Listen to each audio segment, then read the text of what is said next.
Zinedine Zidane. Kalau dengar nama ini, apa yang langsung muncul di kepala kalian? Pasti jenius kan?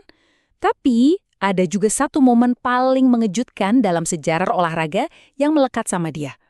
Untuk benar-benar mengerti warisan Zidane, kita harus lihat pertandingan profesional terakhirnya. Disinilah panggung di mana semua kontradiksi dalam hidupnya, kejeniusan dan kemarahannya bertabrakan di depan mata seluruh dunia dalam sebuah pertunjukan yang tak terlupakan. Coba bayangin deh, di satu sisi ada ketenangan yang luar biasa. Dia menipu kiper terbaik dunia dengan penalti Panenka yang super berani di panggung sebesar final Piala Dunia. Tapi di sisi lain, dalam sekejap, ledakan amarah yang membuatnya diusir keluar lapangan, meninggalkan timnya di momen paling krusial. Nah, ini dia pertanyaan utamanya. Gimana bisa dua hal yang sangat bertolak belakang ini datang dari orang yang sama? Untuk memahami tindakan terakhirnya itu, kita harus menelusuri lagi seluruh perjalanannya, dari mana dia berasal dan apa yang membentuk dirinya. Oke, untuk menjawab pertanyaan itu, kita harus mundur jauh ke belakang. Kita akan telusuri lagi kisah Zidane dari jalanan tempat dia tumbuh besar, di mana akar identitas yang kompleks itu mulai terbentuk. Dia tumbuh besar di La Castellane, sebuah proyek perumahan di Marseille. Ini adalah tempat di mana reputasi itu dibangun dari seberapa tangguh dirimu dan kesempatan untuk hidup lebih baik seringkali terasa jauh sekali. Sebagai putra imigran Aljazair, Zidane itu hidup di dua dunia.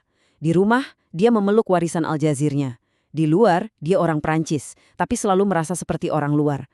Nah, di tengah dunia yang terbelah ini, sepak bola jadi semacam tempat perlindungannya. Bahasa universalnya, di mana bakatnya bisa berbicara lebih keras daripada prasangka apapun. Jadi, respons Zidane terhadap statusnya sebagai orang luar adalah dengan membiarkan kejeniusannya di lapangan yang berbicara. Dan dunia pun mendengarkan.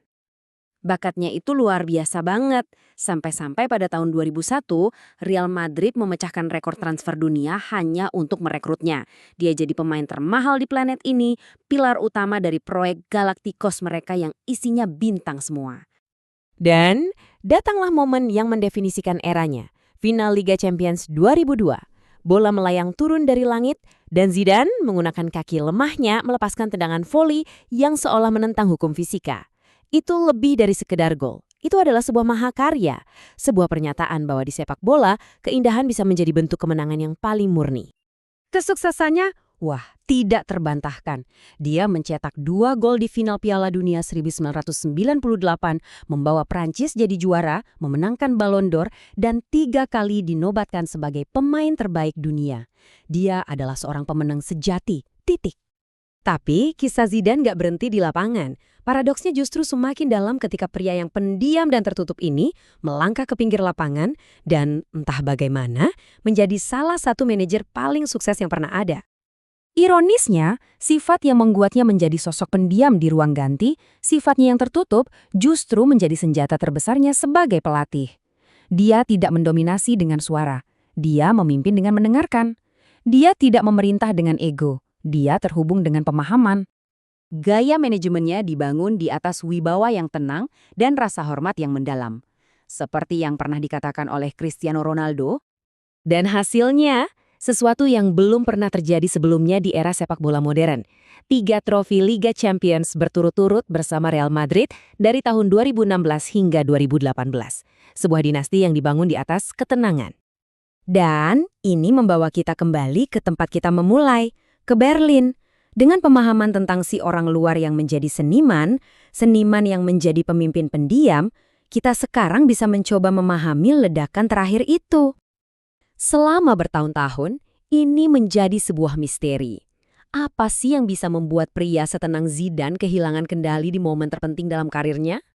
Dan inilah jawabannya, langsung dari Marco Materazzi. Ini bukan ejekan biasa. Ini adalah serangan yang diperhitungkan, menargetkan satu hal yang paling dilindungi oleh Zidane, keluarganya, dan kehormatannya. Tandukan itu lebih dari sekedar kehilangan kesabaran. Itu adalah sebuah letusan. Pelepasan tekanan seumur hidup karena menjadi orang luar. Kemarahan yang terpendam karena harus terus-menerus membuktikan diri. Dalam satu gerakan itu, semua perjuangan diam-diamnya menjadi sangat keras. Inilah inti paradoksnya. Zidane tidak pernah benar-benar menjadi milik satu tempat pun. Dia adalah pahlawan bagi semua orang, tetapi tidak punya rumah yang seutuhnya bisa ia sebut miliknya. Mungkin, pada akhirnya, identitas sejatinya tidak ditemukan di dalam paspor atau bendera, tetapi di atas lapangan hijau seluas 90 menit itu. Di sanalah dia menjadi miliknya sendiri dan milik semua orang pada saat yang bersamaan. Mungkin pada akhirnya, dengan menjadi orang luar di mana-mana, dia justru menjadi pahlawan bagi semua orang. Seorang pria yang kejeniusannya tidak mengenal batas, dan yang sisi manusianya yang tidak sempurna justru membuatnya abadi. Sebuah paradoks yang layak untuk kita renungkan.